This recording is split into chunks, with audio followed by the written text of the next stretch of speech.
നന്ദേട്ടനും കൂടി വരായിരുന്നു. പിന്നെ പൂജയ്ക്ക് മര്യാദയ്ക്കാൻ മനസ്സ് കാണിക്കാത്ത മനുഷ്യനാ മല കയറാൻ പോകുന്നു. എന്നെ കൊണ്ട് പറയാൻ പറ്റുന്ന പോലൊക്കെ ഞാൻ പറഞ്ഞു നോക്കി സച്ചി. കേക്കണ്ടേ?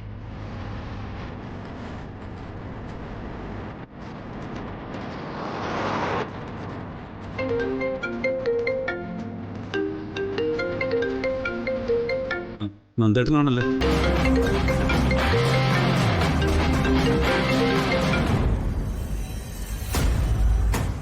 ഹലോ നന്ദേട്ടാ,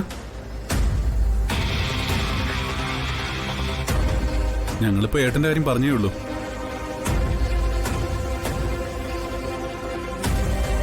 ഇല്ല, ഞങ്ങൾ പൊയ്ക്കൊണ്ടിരിക്കുക.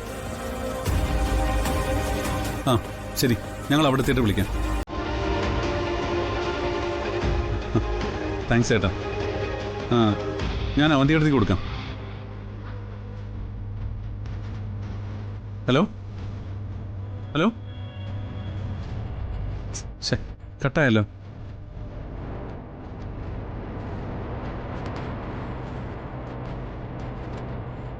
നന്ദേട്ടൻ നമ്മളെ വിഷയം വേണ്ടി വിളിച്ചതാ. ഏട്ടത്തിയുടെ കൊടുക്കാന്ന് പറഞ്ഞപ്പോഴേക്കും ഫോൺ കട്ട് ചെയ്തു. സ്വന്തം ഭാര്യയുടെ കൂടെ ഒരു പൂജയ്ക്ക് വരാനോ എന്നെ ഒന്ന് വിഷയാനൊക്കെ സമയമില്ല. എന്നിട്ട് നിങ്ങളെ വിളിച്ച് വിഷ് ചെയ്തിരിക്കുന്നു. അവനവൻ കൊടുക്കുന്നത് മാത്രമേ തിരിച്ചു കിട്ടൂ, അതാരായാലും.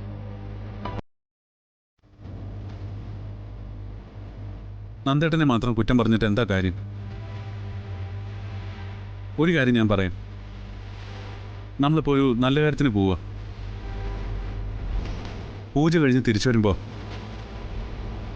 നിങ്ങൾ തമ്മിലുള്ള എല്ലാ പ്രശ്നവും തീർക്കാൻ ഏട്ടത്തെ എന്നെ മുൻകൈ എടുക്കണം. സച്ചി എന്തിനെങ്ങനെ നന്ദേട്ടനെ ന്യായീകരിക്കുന്നത്?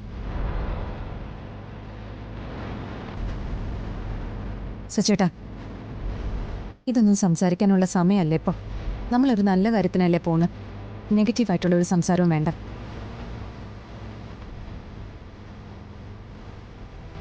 എടുത്തി, ഇനി നന്ദേട്ടൻ വരാത്തതിൻ്റെ പേരിൽ ഒരു പ്രശ്നം ഉണ്ടാക്കല്ലേ പ്ലീസ്.